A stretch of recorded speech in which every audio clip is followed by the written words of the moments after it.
Welcome to your Ideal Minute. I'm your host, Clay Abernathy. Today we are meeting with Todd at Tucson Contracting. We're excited to be here. Let's go in and meet him.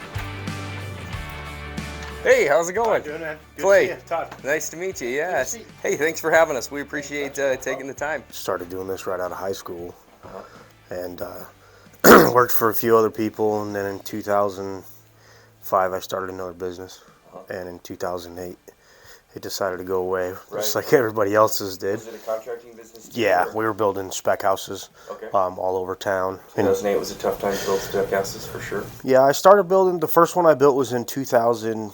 End of 2005 was the first one I built. 2006 was great. 2007 we started seeing things start to change, and then we decided to change to do a rent to own for the new construction that we built and or the flips that we were buying. And then about September 2008, the writing was on the wall. It was time to, and then of course in 9 and 10 everything just slowly went away, all of our lots and stuff. And then I went to work for another general contractor in Tucson. And he was just a remodeling contractor, because that was, you could stay busy doing that. Right. And we were overly busy a lot of the time. I was the project manager superintendent for him. And then it was probably about 9 years on and off I was with him. Plus in the meantime I was doing my own stuff. And I started getting more into doing estimating for him and actually running a little bit more of the company. And then in 2017 I decided that it was time to do my own thing again. Cool. So I started Tucson Contracting in January of 2017. We were licensed by May, and just started from there and kept running and gunning and doing what we're doing. And now we're running excavation, building some custom homes, got some guest houses and stuff we're looking at too. Garages, still a lot of remodels. I mean, we've been voted favorite through Arizona Daily Star 2 years in a row for remodeling companies. I like doing new construction stuff a lot better. It's a little bit easier because Customers are easier? Customers are easier, and you don't have to. Doing the remodel stuff, I've noticed over time that it's kind of a hindrance because you're in people's houses. And as much as they want you there and to do this stuff, depending on who did the work previously, there's a lot of problems. A lot of people don't do the best work, I guess. So they do what they can afford. Yeah. At the time, absolutely. And then they buy the house, and then it wasn't them that couldn't afford to do it right. Yep. And so then they inherit the problems, and then we've actually fixed a lot of other contractors' work over the years that was just poor contracting and stuff like that. So, and it's in most homeowners, they don't know. Right. They call people like us because we're the professionals. Right. Yep. And they want their stuff done right, and they don't know. I mean, a guy I worked for in the past, he told me, and he's retired contractor now, and he said, "Listen, Todd, none of these people really know what we're building. So that's why we need to educate them and let them know as we're going through the phases with framing and drywall and whatnot. One thing they do see is mess." Right. So we try to keep all of our job sites really clean. It's also better for safety. Oh yeah. And stuff like that, so not too bad. Pretty cool. So were you always doing excavating, or did you? No, I did. I used to do excavating years ago, and I started doing some for a couple electrical contractors that I know. Started getting back into it in probably 2018. The pandemic really did something weird, because a lot of people didn't go to work, but the construction force did. So once the pandemic hit, we were essential, which was great for all. We've always been essential. Well, absolutely. People started recognizing it was pushed more in people's faces that we are essential. Right. I've always thought we were anyways. I've known we have been, yeah. Yes. And I never thought that we would have been as busy as we were during that time. Yeah. And as I'm going to look at projects for people and stuff, and a couple people, they said, we've always worked out of our house Yeah. at an office or wherever they go to work. And one guy had said to me, he goes, I'm working out of my house every day. I'm in my house working. That's my home office now. And I never really realized how bad I neglected my house. Yeah. And I was Yeah. like, well, it doesn't seem bad. He's like, That's valid. yeah, but it's dated. You know, we don't spend a lot of time here because me and my wife both work in offices. And I was like, all right, well, what do you want to do? And we just kind of went from there, and we did the project and stuff. And there was, as the pandemic kept going, more people were staying home. And they're like, man, well, you know, this is kind of nice working from home. So let's turn this bedroom, because our kids are grown up and moved out, into an office. Well, now I can just work from home. You know, I don't have to, I save money on fuel and stuff. Right. Some of the problems I've noticed, well, manpower, big Yeah. time. And right now, getting materials, Yeah. material costs are through the roof. I don't see how we can sustain with the pricing the way it is and the material shortages. Our lead times are so bad sometimes in the material fluctuation that some of the projects we've actually bid, we haven't gotten. Right. I'm sure you've seen that in your own I, team. you can't even bid now because the prices change in a day. You know. Yeah, I mean, my bids used to be good for 30 days across the board. Yep. Now we're, depending on the project, some of the bids are good for 10 days, some of them are good for 15 days. Concrete shortages, we can't get concrete for a couple weeks. Lumber prices are just absolutely insane. Yeah. It's ridiculous, Yeah. the prices that we're paying. I used to get price sheets from my suppliers, and they don't even do those Yep. anymore, because by the time they get them done, the prices are no good anyways. Yeah. And the other thing is trying to write a schedule for a project. Yeah. You know, if they'll tell you 4 to 6 weeks you get your windows or your doors. About 3 weeks you're calling me, all right, so we still looking pretty good? No. Yep. It's back ordered. And I'm going, all right, so where is all this stuff? Yep. Why aren't we getting what we need? Yep.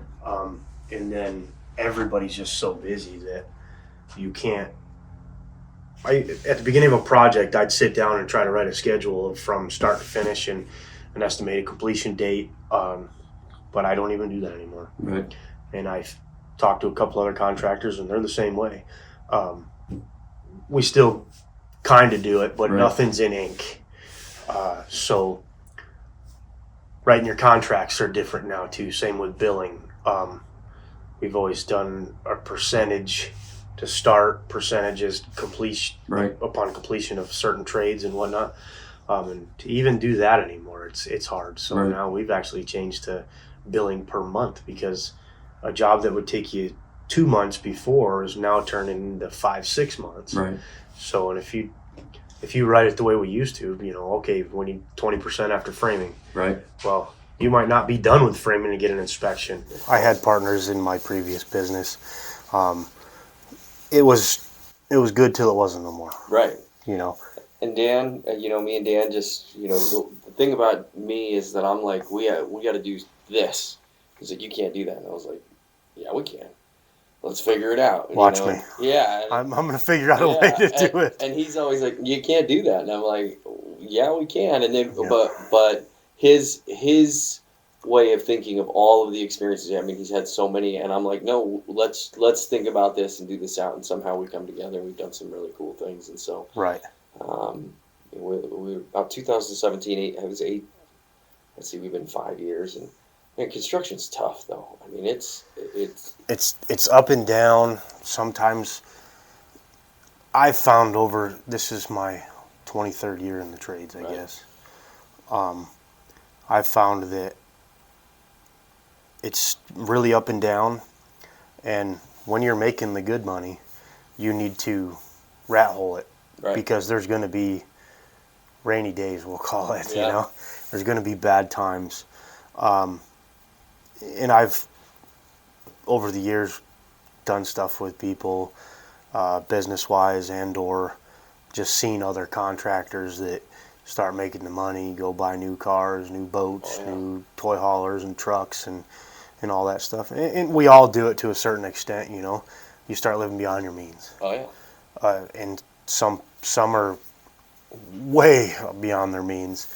And then when the money tree runs out, you're They all go down. yeah, and they all do. And I feel as of right now with the pandemic, when it happened, and times were so good that there's a lot of people that got into the business that, and I wish them the best of luck, but I don't know if everybody's going to survive because Right. times are changing. Oh yeah. I mean, stock market's changing, fuel prices are through the roof really Yeah.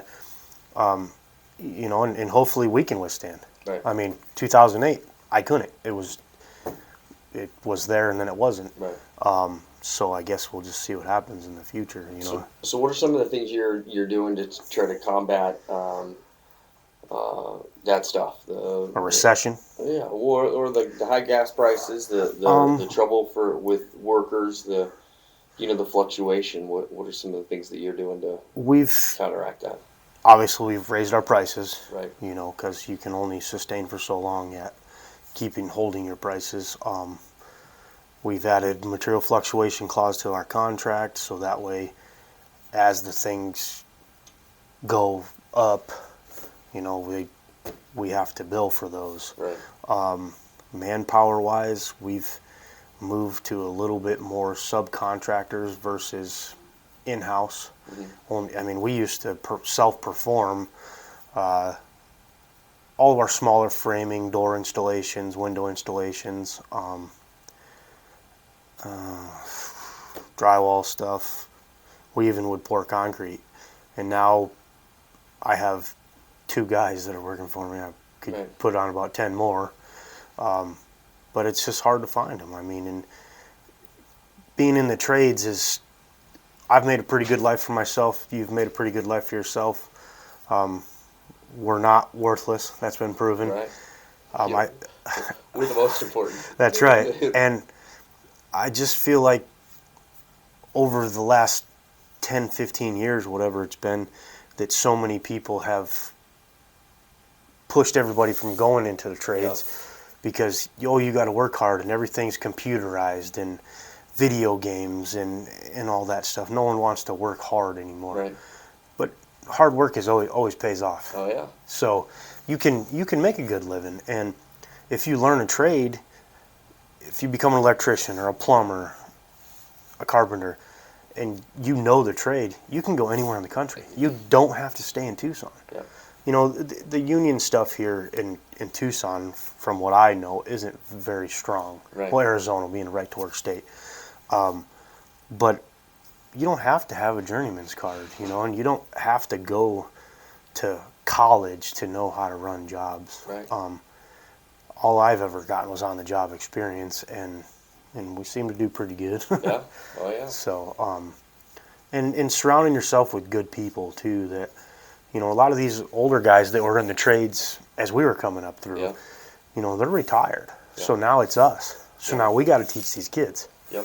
And to get them to not want to just play on the phone all day, they play video games and go through high school, and then they're like, oh, what am I going to do now? Yeah. Well, you didn't do anything. Yep. And opening a trade school like you've done, it's really important Yeah. because what's going to happen when there is no more tradesmen? We're in big trouble. And we're already going down that path right now with no young guys coming up through. And a lot of the young guys that come up through now, I can't put a percentage to it, but I know the percentage is low of ones that stick around. It's very few. Yes. They'll come through, they'll start, and as soon as you give them a shovel, they're like, well, what am I going to do that? Right. And one thing I have found I've always tried to hire younger guys to teach them. Right. And then they can stick with me or move on and do whatever. They all want a lot of money. Right. Some of these kids I've ran into, it's like, oh, I need $20 an hour. Right. Well, man, 20 years ago, I started at like $6 an Right. hour. $4.25. Yeah, exactly. And but With no, and the thing is that that's No experience. no experience, Yep. no Yes. skills. I mean, $20 an hour, easy if you can do what I need you to do. You know, Yeah, with skills. and you can show up every day Yes. on time and not call and, oh, there was a car accident. I had my dog ran away, or I got to take my cat to the vet, or whatever the case may be. Right. I've heard every excuse in Yep. the book. You know. Terrible excuse. Yes. Yeah, and it's just like, man, just be honest. You Yep. overslept. Yep. You know, I'd rather you call, text me, call me, whatever, and just say, hey, man, I overslept. I'm on my way. Yeah. Okay. No big deal. Yeah. Yeah. That's Don't exactly just right. show up like nothing happened, you know, because, and especially the way things are now with there being so many people needed to complete the projects, when one person doesn't show up, Yep. it's critical Yeah. because you're depending on this person, that person, and that person. Well, now this person doesn't show up. Well, now what are these two guys going to do? Right. You know, and we're getting older. Yep. I don't want to put my bags on anymore and beat nails. Right. You know, it hurts. Yeah. Go lift. You've earned the right. Yeah, exactly. You know, I mean, I go out and run the tractors and stuff still, and I do framing and stuff when I need to, but that, if I have to go do that, then I suffer in the office. Right. Billing gets behind, bids get behind. I mean, sometimes we're working 60, 70 hours a week again, and I'm thinking, man, I started a business so I didn't have to work Right. that much, you know. Might be the wrong outlook on it. I It guess. probably was. Yeah. Yeah, I mean the freedom part of it is pretty Right. nice. You know, if you want to go on vacation or do whatever, you can do that too. But it's crazy times, and Yeah. I don't know which way they're gonna go. A little bit about ideals. We're trying to combat that. That's. I mean, if you've seen a little bit about what we're trying to do, is Yeah, no, I checked it out online and stuff. we've actually somehow been successful in getting that younger generation to get excited again, and So it's great. and it's and we've got, interesting is we got a lot of women that want to get in and do it, and I think that even 20 years ago that was not going to happen, just strength wise, that they were just built differently. But now with the tools that we have and the things that we can do, it's more plausible. There's certain things that just are difficult. You got to have a couple people, but we're seeing some success in that, and I think that the construction world's going to continue to change. With us building these modulars in inside now, we don't have theft off the job. I don't have crackheads coming in and ripping my electric out after I put something in. Yeah. I don't.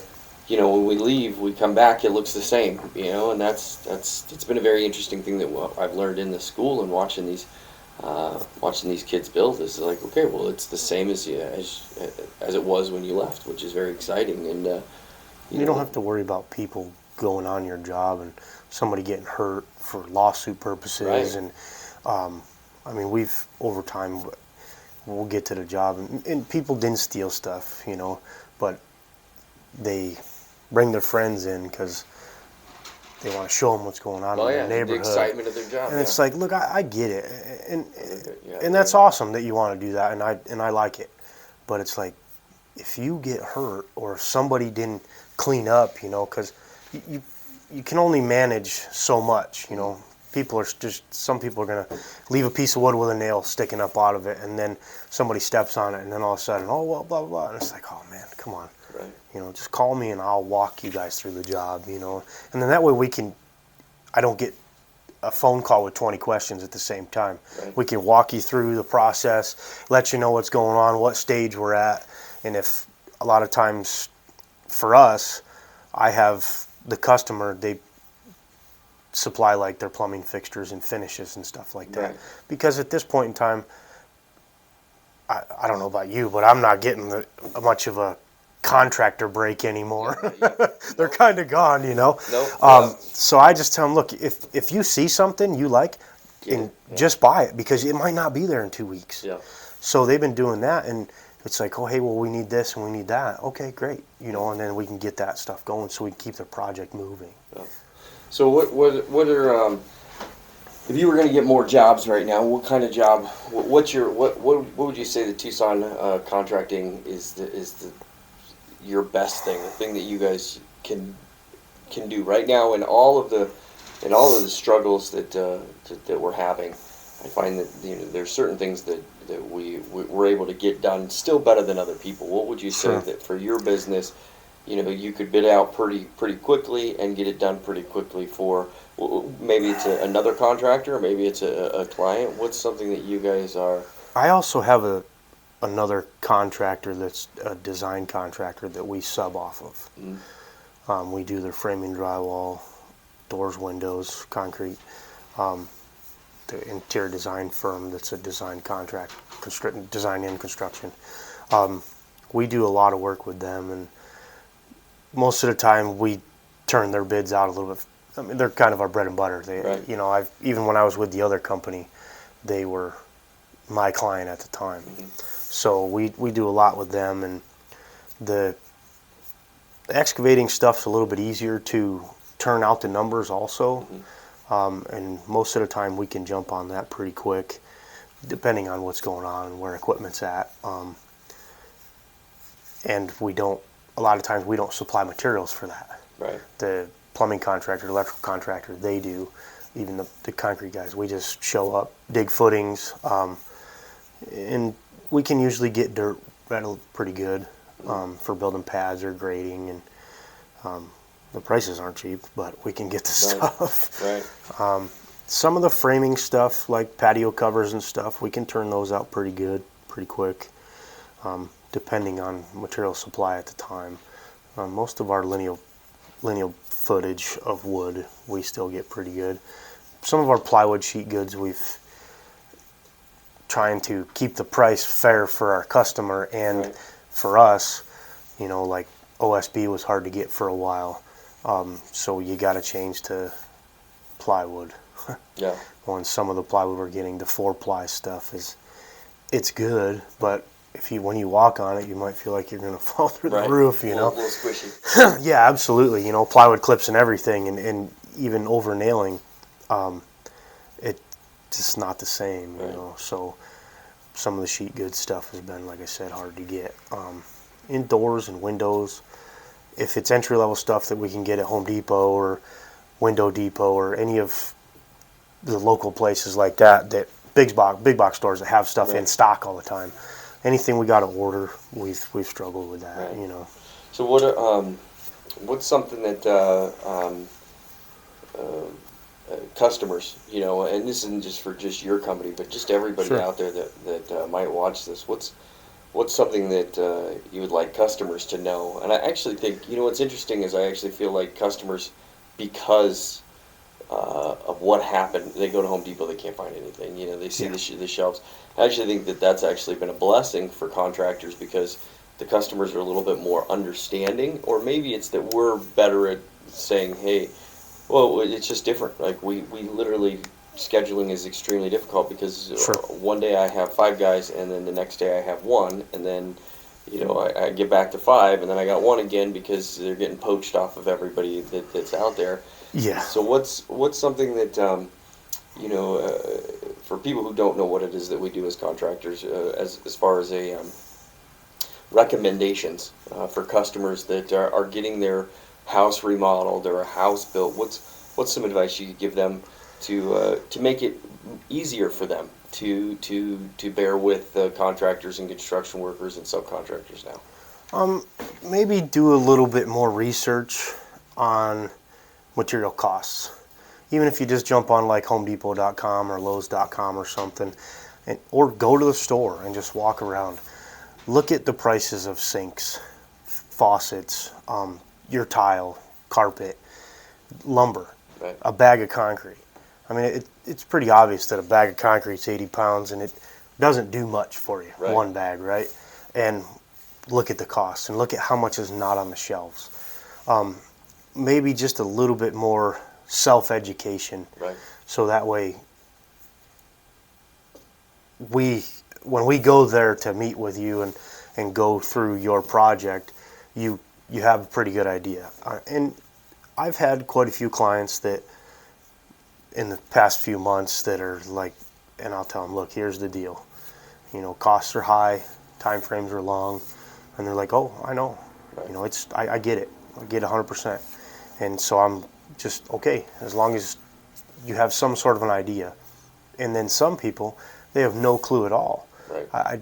I feel like some people are living in a bubble, and it's like, I mean, I don't know. I watch the stock market to see where lumber's going to be, and Right. and commodities and stuff to see what's happening going forward, so that way we can try to gear up to be ahead of the curve, I guess. Right. Yeah. So just a little more education, probably know a little bit more of what you want versus, well, I don't know. You're the contractor. You're the professional. Tell me. And one thing that I try to reiterate to my clients or potential clients is you depict your budget. Right. I don't. Right. If you want ceramic tile, well, it's $250 a square foot. Right. If you want travertine, it's $450 a square foot kind of deal. Right. Kind of have a better idea of what your finishes are going to be, and just some sort of idea instead of just walking in blindfolded. We still do free estimates. Right. I don't know how much longer we're going to be able to do that. Right. Fuel costs are so much, and the time, because just driving from my office here where we're at to Oro Valley to look at a job, you're looking, oh, there goes $20. Right. And just a little more education on stuff. And I have a lot of clients that show me pictures from Pinterest. Right. Well, I like this. Okay, do you like that tile right there? All right, well, then we'll find it. Right. And if we can't find that one, Get something we'll close. find something close. The cabinets, door styles and man door styles, handles, light fixtures. I'm not really one for Pinterest, but I probably have 1,000 pictures from Pinterest in my phone just from different clients. Right. This is what we like. Okay, no problem. We can give you a price off of that, and figure out what we need. And we've been doing a lot more allowances on our bids too, Yeah. because to give someone a hard price right now is I'm pretty sure that's where we're all going. yeah. And so I think that's an important thing for people to know, is that the more educated you are, the more likely you are to get a contractor to work with you. Yes. Because if I've got to spend extra time trying to educate you and sell you on what's going on, that's time we don't have. That's Yes. If you're a customer that's going to be hard to deal with, that doesn't understand what they want, and that takes our time. We don't necessarily have the time that we used to be able Right. to provide those services, and so those people are going to get left in the dust. I think that's not by us not wanting to educate them and wanting to do it. It's that the easier customers are going to get taken care of first. Yeah. Oh, absolutely. So yeah, the easier customers are going to get. Yeah, because they have a better idea what they want, and you're not. I don't want to say wasting time because that sounds bad, but that's kind of what it is. Right. When you're running all over town trying to figure out something that somebody wants, because sometimes trying to find it on the internet just don't work. Right. And find remnants. I spend a lot of time on the phone, Right. just calling suppliers and stuff, trying to find what people want, and it's not always exactly what they want. Right. So if you can get as close as possible, I guess you're doing pretty good. Right. But even then, sometimes it's just like, man, well, I just wasted 4 hours trying to find one thing, and you might make $100 on that part of the Right. job, and it's like, But wasn't Man. worth it. right? Yeah, exactly. Wow, I really wasted time, and I try to reiterate to people too, time is money, Right. especially right now. Yeah. There's things are changing, Yeah. and you got to be able to change with the times, and time is money. If you're wasting time, you ain't making any money, Yeah, exactly. and it's hard enough to make money right now. Yeah. So Yeah, which is interesting, because you think, I've got so many bids that I can get out. There's so much work that I can do, but there's an offset to that I don't think we've ever seen before. Where Right. there's a lot of people who want stuff and have money to pay for it, but getting it done has been harder now than I think it's ever been. We're 60 days out on electrical panels. I mean, you can't even get them in at Lowe's or Home Depot. Right. You know, that's becoming a very interesting thing. For a while, we couldn't find you know, boxes. We couldn't find. I mean, Breakers. Breakers. I mean, and you can Yeah. get one thing, but you can't get the other, and it's like, you know, that becomes very difficult when that one thing is what controls a job. You know, something Yeah. that's Oh, as yeah. simple as getting that. And I think that, well, I think it's great. I'm worried about what happens in 5 years because, you know, some of our greatest workers out there are in their late 50s and 60s, and you know, the next generation hasn't you know, hasn't stepped up and realized how important and the money that can be made in this industry, and that's Yeah. gonna be a very interesting thing the next 5 It years. is. It is big time. My dad was a commercial block mason for many years, and he got out of it about 4 or 5 years ago, and you know, getting older, Yeah. getting ready to retire soon. So he decided to change and do some stuff. And at that time, his youngest guy that was a mason was like 50 some years old, Oh, yeah. and one of the guys told him, "Hey, I'm done. I'm retired." Yep.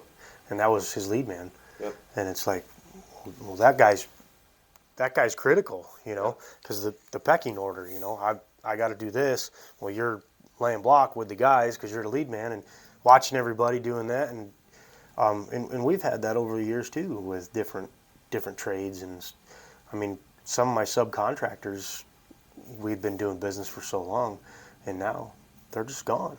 Yeah. They didn't go out of business. They got old and retired, and there was nobody to take their business over. There's nobody to take it over. Yeah, That's the weird thing. And they could have tried to sell it or something, you know. Yeah. But why? Yep. You know, and especially people that use like their last name for their business. You know, Right. Yeah. you don't want just anybody taking that over, and then if they screw it up, ruin your name. You know, because that's your name. That's, you know, you're proud of your name, and especially in Tucson. Tucson's a big small town. Yep. And you can't, if you screw too many people over, you will be out of business real fast. And I you hope know? they are. Oh, absolutely, absolutely. Thanks for joining us again, Todd. Thank you. Thank you also for joining us for More Than You Can Imagine with Todd and Clay, Tucson Contracting. Love what he's doing over there, doing some great things. Give him a call. We appreciate your time.